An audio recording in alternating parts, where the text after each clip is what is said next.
La escritora Rhonda Byrne es la responsable de que la ley de la atracción dejara de ser un conocimiento de unos cuantos para convertirse en un fenómeno de masas. Luego del éxito en ventas de El Secreto en 2006, tanto en libro como en documental, el mundo pareció llenarse de tableros de visión, de manifestaciones, de pensamientos positivos y manuales de buenas energías. Sin embargo, la idea de que la mente es poderosa es casi tan antigua como la especie humana. Buda dijo alguna vez, todo lo que somos es el resultado de lo que pensamos. En la Biblia, el apóstol Mateo afirmó que, y de todas las cosas, aquello que pidas en oración, creyendo, lo recibirás. A la vez que para los judíos, el equivalente sería la enseñanza, piensa en bien y todo estará bien.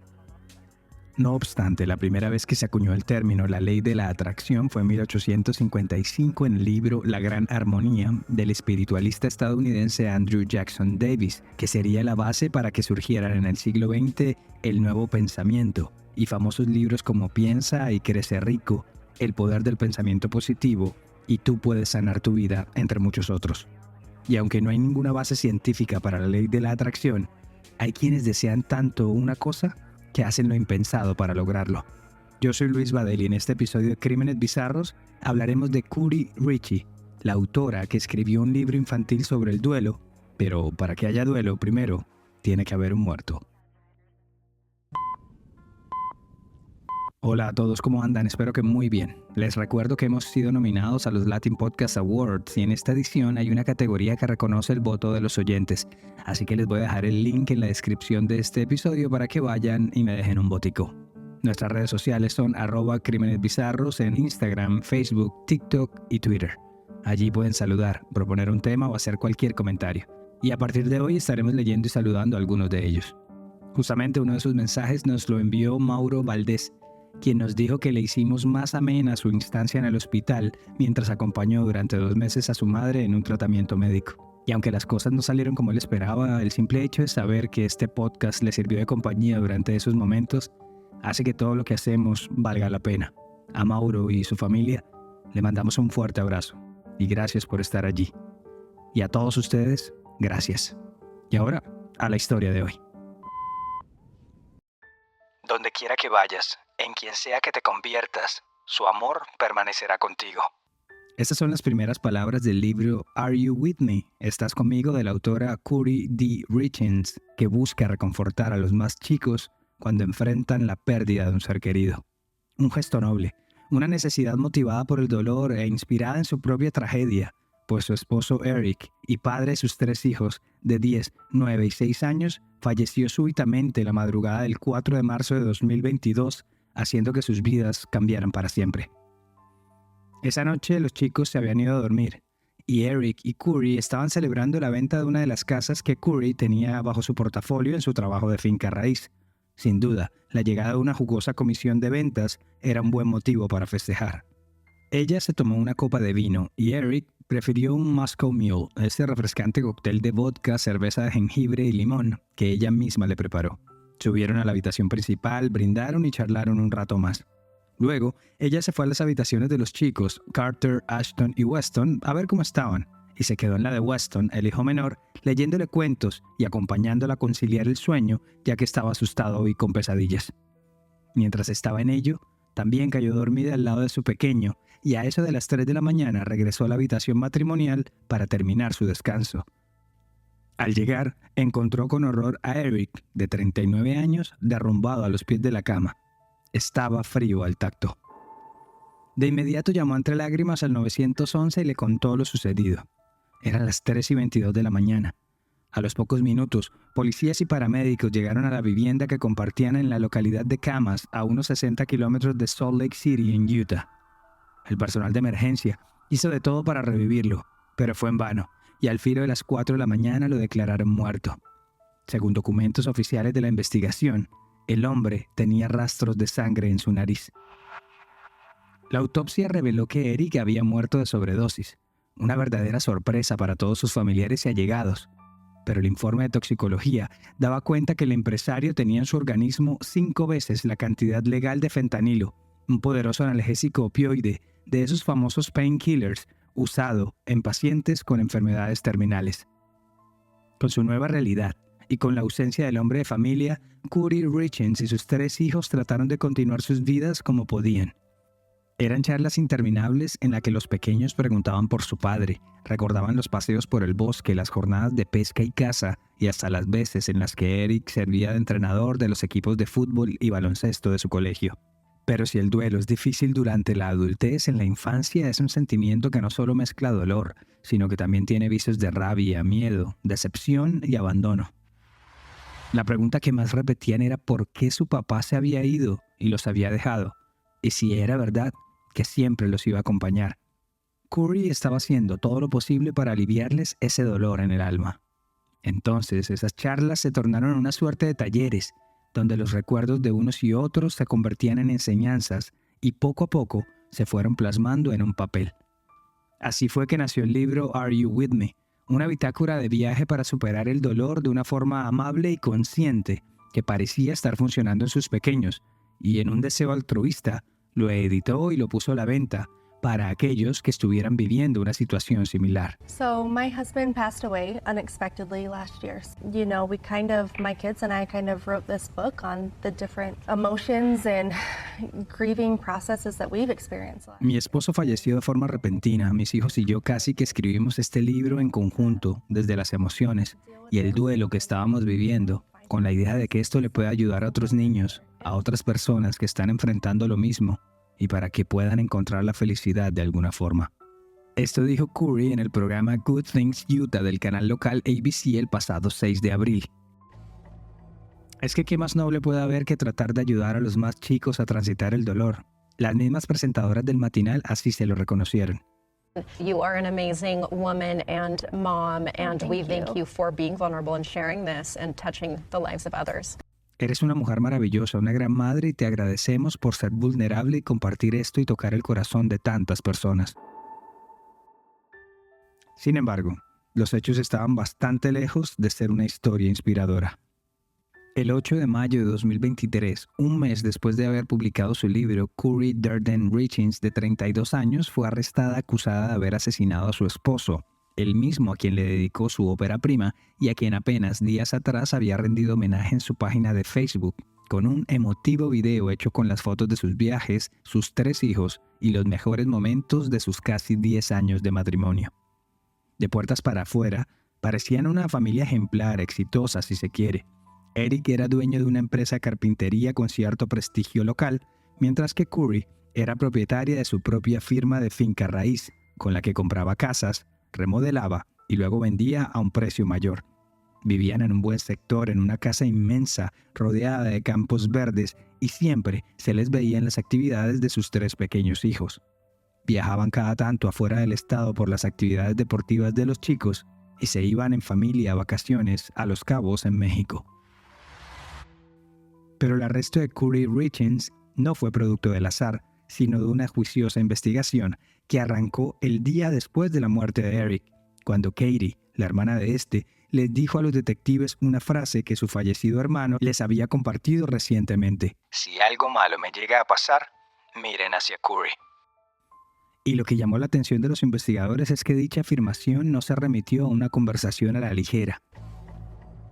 Eric Richins lo dejó todo por escrito en noviembre de 2020 cuando, sin que su esposa se enterara, traspasó todos sus bienes a su nombre, los que había obtenido antes del matrimonio, la casa actual donde vivían, su cuenta de banco y sus vehículos, a un fideicomiso en vida de su patrimonio, dejando a su hermana Katie como la única persona autorizada para manejarlo, obviamente hasta que sus hijos cumplieran la mayoría de edad.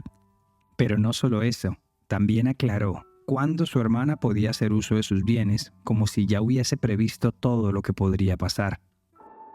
Se me considerará incapacitado si tengo una desaparición o una ausencia inexplicable durante más de 30 días o si estoy detenido bajo coacción. Mi desaparición, ausencia o detención pueden establecerse mediante una declaración jurada de mi autorizado, es decir, de su hermana. Pero este solo fue un detalle menor. Varios sucesos a lo largo de la historia reciente de la pareja permiten ver que el temor que Eric tenía al lado de Curry era constante.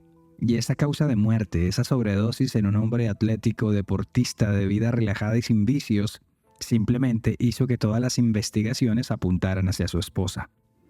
Luego de la detención de la mujer, la fiscalía hizo públicos algunos extractos del historial de búsquedas de Internet del teléfono móvil de la acusada, a las que las autoridades simplemente describieron como incriminatorias. Así fueron resumidas en una transmisión del canal News Nation. What is a lethal dose of fentanyl?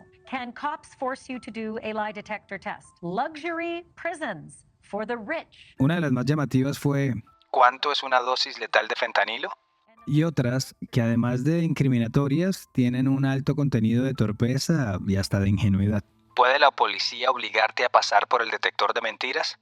Cárceles de lujo para ricos en los Estados Unidos. El certificado de defunción dice pendiente. ¿Aún así se pagará el seguro de vida? Si alguien es envenenado, ¿qué dice el certificado de defunción? Y ¿Cómo borrar permanentemente la información de un iPhone de forma remota? como ya lo mencionamos, el dinero no era un problema para los Richins, pero aún así, las autoridades decidieron analizar los movimientos financieros de la pareja con unos hallazgos que datan de septiembre de 2020. Para entonces, Richins pidió un préstamo de $250,000 poniendo como garantía la casa que su esposo había comprado antes de casarse. De igual forma, los reportes dan fe que la mujer sacó unos $100,000 de las cuentas de ahorro de su esposo, así como unos gastos de $30,000 más hechos con sus tarjetas de crédito. Todas diligencias y transacciones hechas a espaldas de su marido. La gota que rebasó la copa para Eric fue cuando descubrió que su mujer había desviado $134,000 de las ganancias de su empresa de carpintería que éste había destinado para pagar los impuestos federales. Y más adelante, también descubrió que ella se puso como beneficiaria del seguro de vida que Eric tenía junto a su socio de la empresa de carpintería. Ante tantas situaciones, fue cuando Eric decidió consultar en octubre de 2020 a un abogado especialista en divorcios y posteriormente hacer y firmar el fideicomiso que mencionamos hace un rato, en el que le dejaba todo a su hermana Katie. Según han afirmado las hermanas de Eric tras su muerte, el último encontronazo de la pareja por temas financieros se dio meses antes de su muerte y tuvo que ver con una inversión de una casa por valor de $2 millones que ella quería comprar para transformarla y venderla, y de la que él no estaba muy convencido que fuera una buena inversión. Pero si el movimiento de dinero parecía ser un inconveniente, un par de detalles gastronómicos, digamos, tampoco pasaron inadvertidos. Según el reporte de la oficina del sheriff del condado de Summit, una de las hermanas de Eric le dijo al detective que investigaba el caso que hace unos años, cuando la pareja había estado de vacaciones en Grecia, él se enfermó gravemente después de que su esposa le hubiese preparado y le hubiera dado un trago. Y que días después, tras recuperarse, él la llamó diciéndole que creía que Curry había tratado de matarlo. Y el incidente más reciente, del día de San Valentín de 2022, el 14 de febrero del año pasado, Eric se volvió a enfermar después de comer un sándwich que le había preparado su esposa. Después de un bocado, a Eric le dio urticaria y no podía respirar. Dice la declaración a las autoridades, al punto que Tuvo que aplicarse el EpiPen de su hijo y tomarse una buena dosis de Benadryl, con el que finalmente se desmayó por varias horas. cabe anotar que el EpiPen es la inyección de epinefrina usada en casos muy graves de alergias y que el Benadryl es también un poderoso medicamento antialérgico en los Estados Unidos. Como ya había quedado en evidencia, la cocina y la coctelería no eran el fuerte de Curry, y por el contrario, simplemente sí parecía haber una tendencia a que Eric se enfermara cada tanto cuando compartía a solas con su esposa. Además, en otro hecho que compromete a la mujer, las autoridades contactaron a una persona a la que solo identificada como CL, y quien aseguró que Curry se puso en contacto con ella y le preguntó si podía conseguirle analgésicos recetados, de los famosos painkillers. Se presume que entonces CL le proporcionó varias pastillas de hidrocodona a la mujer y que por esa primera compra, ésta le pagó $900. Y semanas más tarde, apenas 6 días antes de la muerte de Eric, los documentos alegan que Curry contactó a CL de nuevo por algo más fuerte e incluso le pidió algunas de las cosas que tomaba Michael Jackson, haciendo alusión al Propofol, otro fuerte opiáceo que le causó la muerte al cantante de pop. Por este nuevo paquete, también pagó $900, según CL le dijo a las autoridades, aclarando que la mujer le había solicitado específicamente fentanilo. Así que para nadie es una locura pensar que el Moscow Mule que Curry le preparó diligentemente a su esposo la noche del 2 de marzo tenía algo más que vodka, cerveza de jengibre y limón. Sobre el uso del móvil la noche de los hechos, Curry afirmó que cuando se fue al cuarto de su hijo pequeño, ella había dejado su teléfono en la habitación principal y que solo lo tomó de vuelta para llamar al 911. No obstante, la declaración del investigador privado Chris Cotodimos, contratado por la oficina del fiscal del condado para el caso, no ayuda mucho a Curry en su defensa. At 3:07, the device is unlocked. At 3:08 a.m., at 3:12. El especialista dijo que entre las 3:07 y las 3:22 de la mañana del momento en que murió Eric, el teléfono de Riching se movió varias veces dentro de la casa, y en ese lapso de casi 15 minutos, el teléfono fue desbloqueado a las 3:07, luego a las 3:08, 3:12, 3:16, 3:19, hasta que finalmente a las 3:22 hizo el llamado al 911. Además, según el software utilizado por el investigador, varias cosas fueron borradas del móvil, incluidos los registros de llamadas y mensajes. ¿A quién llamó o con quién se comunicó? Ya lo dirán las pesquisas oficiales de la Fiscalía para cuando arranque el caso de manera formal.